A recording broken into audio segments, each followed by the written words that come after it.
আগেও যে শুনি এই মরে মরে এই যায় যার মধ্যে অসুস্থ মেকআপ নিয়ে একটা ভূত রেখে হাসপাতালে যায়, তার ডাক্তাররা আবার রিপোর্ট দেয় খুবই খারাপ অবস্থা, যায় তার লিভার নাকি পচে শেষ। ক্ষমতায় থাকাকালীন বেগম খালেদা জিয়াকে নিয়ে এইভাবেই একের পর এক বাজে ও অশালীন মন্তব্য করতেন ফ্যাসিস্ট শেখ হাসিনা। মনোবিজ্ঞানের ভাষায় এটি একটি সুস্থ মানুষের আচরণ না, এটি একটি প্রতিহিংসা পরায়ণ আচরণ। আর শেখ হাসিনার এই প্রতিহিংসা পরায়ণ আচরণকে মনোবিজ্ঞানের ভাষায় বলে নার্সিসিস্টিক পার্সোনালিটি ডিসঅর্ডার, এনপিডি। এই ব্যাধিতে আক্রান্ত ব্যক্তিরা তার রাজনৈতিক প্রতিপক্ষকে প্রতিহিংসার বশবর্তী হয়ে নানাভাবে ঘায়েল করতে চায়। কিভাবে ভেঙেছে তারা। আর এ ধরনের রোগীরা প্রতিপক্ষকে নির্যাতন করে এক ধরনের পৈশাচিক আনন্দ পেতে চায়, যা আমরা হাসিনার মধ্যে স্পষ্ট দেখতে পাই।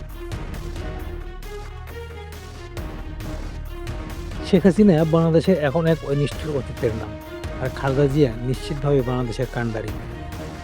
এই দুই নারীর মধ্যকার তুলনায় শেখ হাসিনার দুর্নাম রয়েছে হিংসুটে, ঈর্ষাপরায়ণ ও লোভী হিসেবে। এসব গুণ তিনি তার দীর্ঘ রাজনৈতিক জীবনে বিভিন্নভাবে জানান দিয়েছে।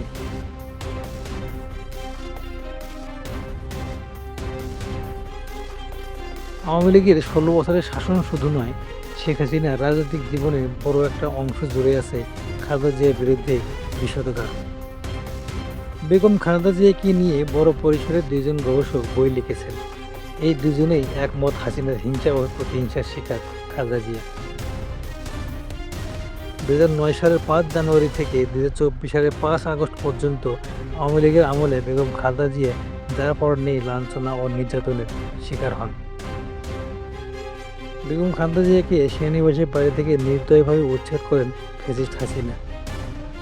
রাষ্ট্রীয় সন্ত্রাসের মাধ্যমে উচ্ছেদ প্রক্রিয়াটি ছিল অত্যন্ত অপমানজনক।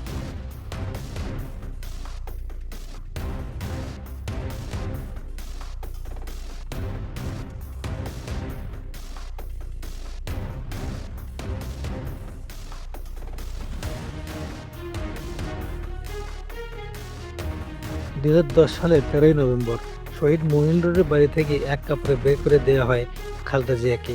বল প্রয়োগ করে বাড়ির ফটক ও শয়নকক্ষের দরজা ভেঙে ফেলে নিরাপত্তা বাহিনী। 3বারের সাবেক প্রধানমন্ত্রীকে এভাবে বের করে দিয়েছিল হাসিনার মূল উদ্দেশ্য।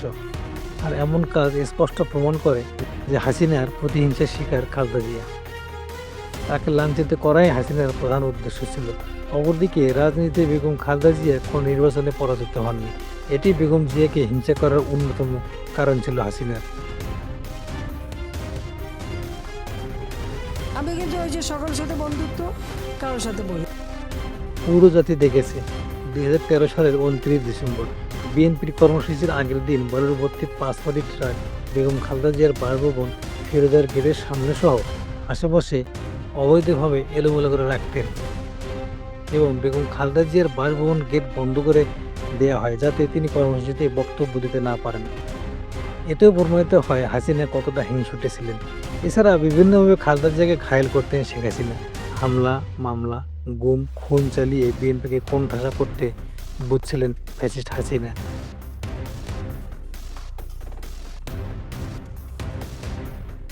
হাসিনার রাজনৈতিক প্রতিহিংসার আরেকটি উদাহরণ হলো জিয়া অরফানেজ ট্রাস্ট দুর্নীতি মামলায় 2018 সালে খালেদা জিয়াকে অন্যায়ভাবে সাজা দেওয়া হয়। বহু বছর খালেদা জিয়াকে গৃহবন্দী করে রাখা হয়েছিল। এ সময় খালেদা জিয়া গুরুতর অসুস্থ হয়ে পড়লে উন্নত চিকিৎসার জন্য তাকে বিদেশে নিয়ে যাওয়ার আহ্বান করা হলেও তা নাকচ করে দিয়েছিল শেখ হাসিনা। এছাড়া কারাগারে ভুল চিকিৎসা করে তাকে অসুস্থ করে তোলা হয় বলেও অভিযোগ আছে।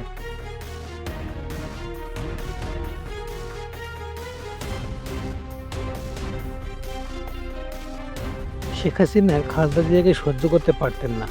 এ নিয়ে প্রখ্যাত গবেষক মাহফুজুল্লাহ এক ব্যক্তিগত আড্ডায় মহিউদ্দিন আহমেদকে বলেছিলেন 3টি কারণে হিংসা করেন খালেদা জিয়াকে। প্রথমত, খালেদা জিয়া তার চেয়ে সুন্দরী। দ্বিতীয়ত, খালেদা জিয়ার স্বামী জিয়াউর রহমানের জানাজায় লাখো মানুষ এসেছিলেন। অপরদিকে হাসিনার পিতা শেখ মুজিবুরের জানাজায় তেমন কোনো লোক সমাগম হয়নি। তৃতীয়ত, খালেদা জিয়ার ছেলে তারেক জিয়াকে নিজ দলে প্রতিষ্ঠিত করতে পেরেছিলেন, আর শেখ হাসিনা তার ছেলে জয়কে তার নিজ দলের নেতৃত্ব জায়গা করতে পারেননি।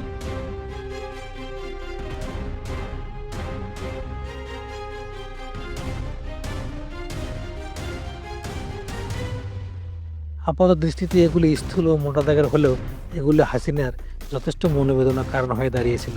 এটি তাকে করে তুলেছিল আরও হিংসুটে ও প্রতিহিংসা পরায়ণ। হাসিনা খালেদা জিয়াকে এতটাই হিংসা করতেন যে 5 আগস্ট শেষ মুহূর্তে খালেদা জিয়াকে দোষ দিতে কারাপন্ন করেননি। এছাড়াও হাসিনার বদ্ধ মূল ধারণা ছিল মুজিব হত্যার পিছনে মেজর জিয়ার হাত ছিল, যা তাকে আরও প্রতিশোধ প্রবণ করে তুলেছিল।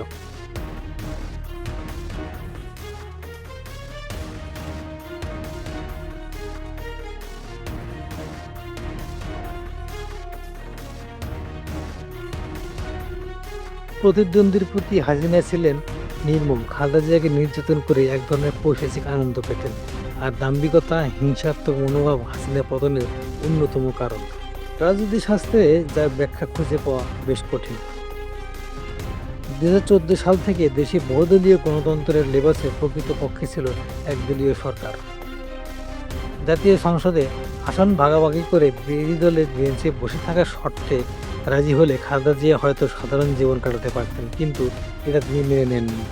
অনেকেই ভেবেছিলেন 2018 সালে তাকে জেলে ঢুকিয়ে ক্ষমতাসীনরা দীর্ঘদিন নিজেদের নিরাপদে রাখতে পারবেন। রাষ্ট্রশক্তি ব্যবহার করে ক্ষমতায় থেকে যাওয়ার একটা চিরস্থায়ী বন্দোবস্ত প্রায় পাকা হয়ে গিয়েছিল, কিন্তু কয়েক বছরের মাথায় গণেশ উল্টে যায়। প্রচণ্ড গণবিদ্রোহে হাসিনা সরকারের পতন হয়।